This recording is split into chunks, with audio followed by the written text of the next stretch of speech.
La Grande Guerre est finie. L'Allemagne devient une république pour la première fois de son histoire. Le président du Reich s'appelle Friedrich Ebert.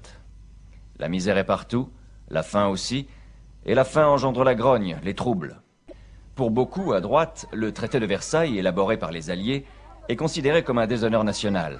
Les démocrates allemands qui l'ont signé sont considérés comme des traîtres. La glorieuse armée allemande, disent-ils, n'a pas perdu sur le champ de bataille, elle a été poignardée dans le dos. Le mark s'effondre, c'est l'inflation.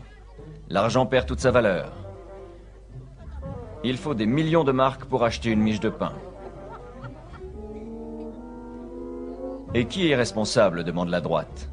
Elle se déculpabilise en désignant des boucs émissaires. Les Alliés, qui ont gagné la guerre, les démocrates sociaux et les Juifs, bien sûr.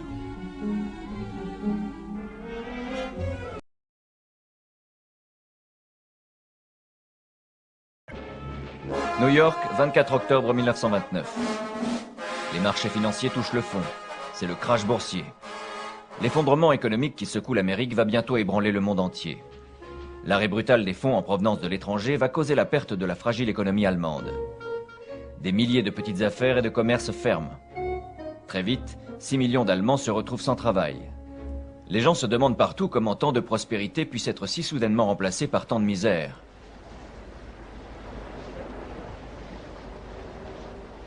Mais Hitler se réjouit de la misère du peuple. Il y voit la chance inespérée de trouver de nouveaux adhérents. La propagande a un impact maximum sur un peuple déprimé par la faim et le chômage. La pauvreté attire la révolution. Les communistes aussi commencent à bénéficier d'un soutien croissant. Inquiets de cette montée de la gauche, nombre d'industriels, de banquiers, de propriétaires terriens allemands, sceptiques quant à l'avenir de la République, se tournent alors vers Hitler et sa milice privée de SA. Voilà donc les nazis qui reçoivent des fonds de l'industrie et de la haute finance et s'en servent pour mettre au point leur campagne de propagande. À chaque meeting, Hitler promet tout à tout le monde. Il promet de rebâtir une Allemagne puissante. Il promet du travail pour tous. Il promet un mari à chaque femme allemande. Il promet de déchirer le déshonorant traité de Versailles. Il promet d'éliminer la corruption au plus haut niveau. Il promet même d'augmenter le pouvoir des gros industriels et des financiers, ceux-là même qui payent pour sa campagne. Une promesse qu'il ne tiendra pas non plus. En tout, le parti nazi multiplie ses votes plus de 7 fois. C'est maintenant le deuxième parti le plus important du Reichstag.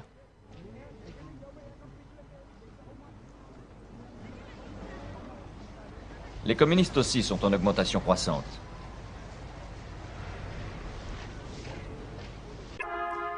Janvier 1932. Il s'adresse à une réunion d'industriels à Düsseldorf. Résultat, le parti récolte encore plus d'argent qui sera investi dans une campagne de propagande telle que l'Allemagne et même le monde n'en ont jamais connue. Hitler plane au-dessus de l'Allemagne. Hitler vole de ville en ville. 20 lieux différents en une semaine. Les journaux nazis clament que voilà enfin un homme destiné à guider le peuple allemand.